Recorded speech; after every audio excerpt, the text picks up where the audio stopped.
എല്ലാ വീരവാദം മുഴക്കലുകൾക്കും അവസാനം നിരുപാധികമായി PM ശ്രീ പദ്ധതിയിൽ സംസ്ഥാന സർക്കാർ ഒപ്പുവച്ചിരിക്കുകയാണ്.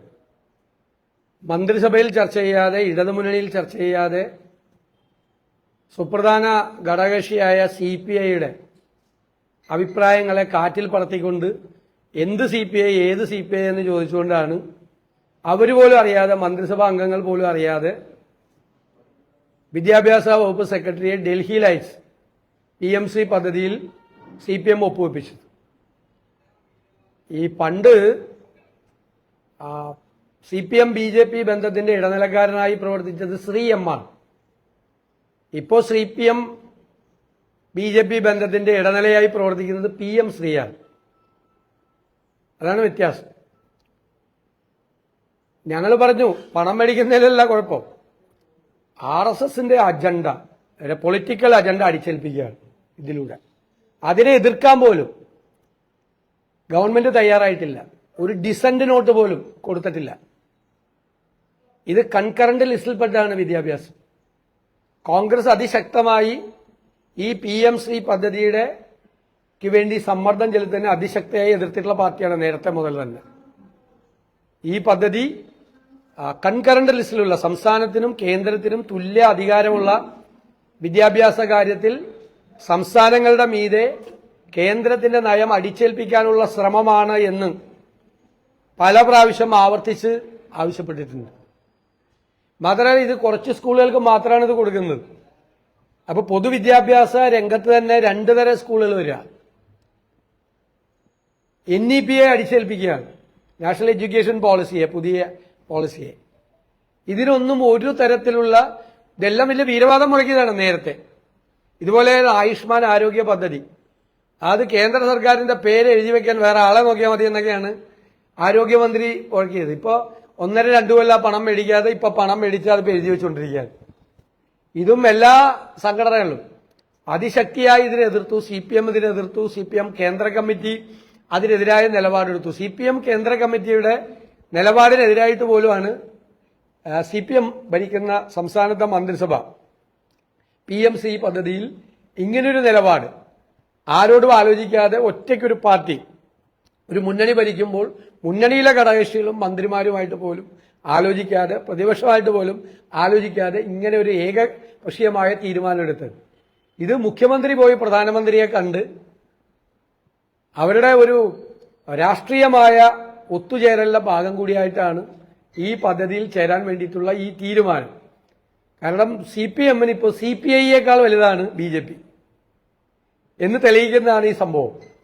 രണ്ടാമത്തെ സുപ്രധാനമായ ഘടകകക്ഷിയായ CPI-യേക്കാൾ വലുതാണ് CPM-ന് കേന്ദ്രം ഭരിക്കുന്ന BJP എന്ന് ബോധ്യപ്പെടുത്തുന്നതാണ്. ഞങ്ങൾ ഇതിനു മുമ്പ് CPM BJP ബാന്ധവത്തെ പറ്റിയുള്ള നിരവധിയായ പ്രതിപക്ഷ ആരോപണങ്ങൾ ശരിവയ്ക്കുന്നതാണ് ഈ തീരുമാനം.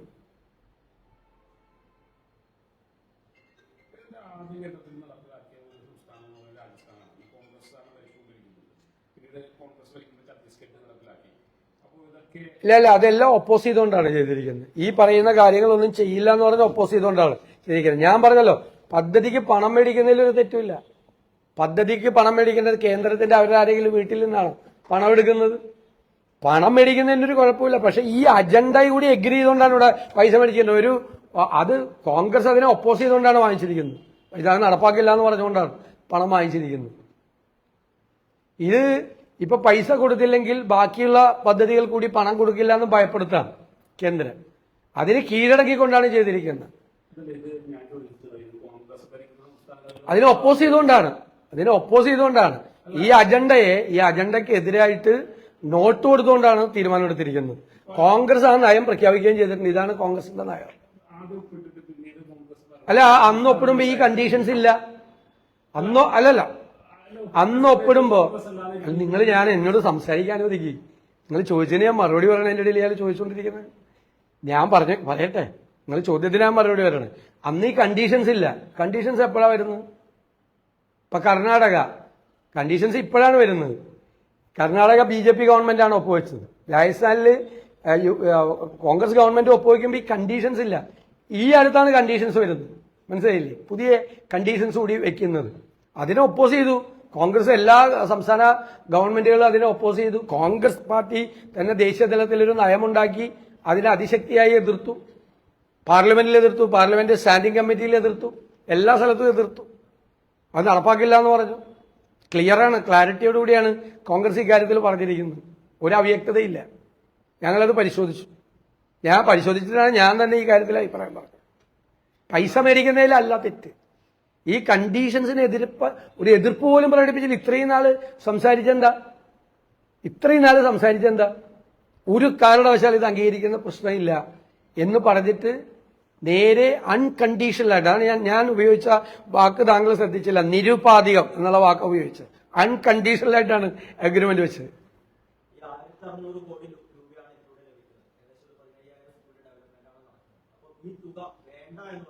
ഞാൻ പറഞ്ഞല്ലോ, ഞാൻ ഇന്നലെയും നിങ്ങളോട് പറഞ്ഞല്ലോ, തുക ആരും ഇവരുടെ കയ്യിൽ നിന്ന് തരുന്ന പൈസ അല്ലല്ലോ, ഇവരാരും വീട്ടിൽ നിന്ന് എടുത്തിരുന്ന പൈസ അല്ല. നമ്മൾ കൊടുക്കുന്ന GST പകുതി ശതമാനം കേന്ദ്രമാണ് മേടിക്കുന്നത്. ആ നികുതി പണത്തിൽ നിന്നല്ലേ ഇത് തരുന്നത്. അത് തരണം. അതിന്റെ മീതെ കണ്ടീഷൻ, കൺകറന്റ് ലിസ്റ്റിലുള്ള ഒരു വിഷയത്തിൽ ഒരു സ്റ്റേറ്റിന്റെ മീതെ കണ്ടീഷൻ അടിപ്പിച്ചുകൊണ്ട് ഇത് ചെയ്യാൻ പാടില്ല. അതാണ്.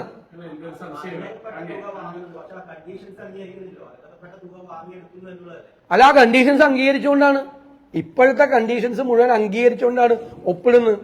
ഒപ്പിട്ടത് ഇപ്പോഴാണ്, ഇപ്പോഴത്തപ്പോ ആ കണ്ടീഷൻസ് അംഗീകരിക്കില്ല എന്നാണ് വേറെ സംസ്ഥാനങ്ങൾ പറയുന്നത്. അല്ല, അതിൽ ഈ കണ്ടീഷൻ അക്സെപ്റ്റ് ചെയ്യില്ല എന്ന് പറഞ്ഞു. കണ്ടീഷൻ അക്സെപ്റ്റ് ചെയ്യില്ല, കണ്ടീഷൻ നിർബന്ധിച്ച പൈസ കിട്ടില്ല. മനസ്സിലായില്ലേ? കേന്ദ്ര സർക്കാർ ഒഴിവാക്കിയ പല പാഠ്യപദ്ധതികളും നമ്മൾ പ്രത്യേകം പുസ്തകം പഠിച്ച് +1 +2 ഇറക്കിയ ഒരു സംസ്ഥാനമാണ് കേരളം. അപ്പൊ അതല്ലേ യഥാർത്ഥ പ്രതിരോധം എന്ന് പറയുന്നത്? എങ്ങനെ ഇതുമായിട്ട് എന്താ ബന്ധമുള്ളത്? ഇത് കൺകറന്റ് ലിസ്റ്റിൽപ്പെട്ട ഒരു വിഷയത്തിൽ ഏകപക്ഷീയമായ ഒരു പദ്ധതി ഉണ്ടാക്കി, ആ പദ്ധതിക്ക് പുതിയ കണ്ടീഷൻസ് ഉണ്ടായി, സ്റ്റേറ്റുകളുടെ മീതെ അടിച്ചേൽപ്പിക്കുകയാണ്. മനസ്സിലായി? കൺകറന്റ് ലിസ്റ്റ് എന്ന് പറഞ്ഞാൽ കേന്ദ്രത്തിനും സംസ്ഥാനത്തിനും ഒരുപോലെ നിയമം ഉണ്ടാക്കാൻ അനുവാദമുള്ള വിഷയമാണ്. ആ വിഷയത്തിൽ ഏകപക്ഷീയമായ ഒരു നിലപാടെടുത്ത് ഇതായിരിക്കണം നിങ്ങളുടെ സ്റ്റേറ്റ് പോളിസി എന്ന് പറയാനുള്ള അധികാരം കേന്ദ്രത്തിനില്ല. മനസ്സിലായില്ലേ? കേന്ദ്രത്തിനില്ല. ആ ഇല്ലാത്ത അധികാരമാണ് ഉപയോഗിക്കുന്നത്. അതാണ് കോൺഗ്രസ് അതിനെ പാർലമെന്റിലും പാർലമെന്റിന് പുറത്തും എതിർത്തത്. താങ്കൾ പറയുന്നത് വേറെ പാഠപുസ്തകം അടിച്ചതൊക്കെ വേറെ കേസാണ്. ഇതിലെ കണ്ടീഷൻസ് വേറെയാണ്.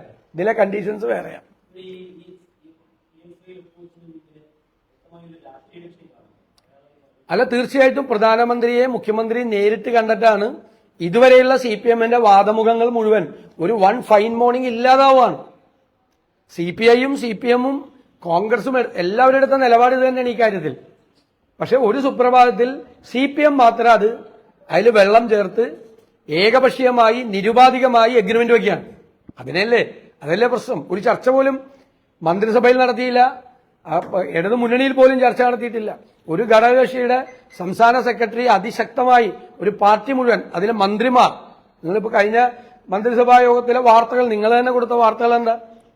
മന്ത്രി രാജൻ അതിനെ ശക്തിയായി എതിർത്ത് ഒരു കാരണവശാലും ഒപ്പുവെക്കരുത് എന്ന് പറഞ്ഞു, ഇല്ലേ? ബിനോയ് വിശ്വം CPI സംസ്ഥാന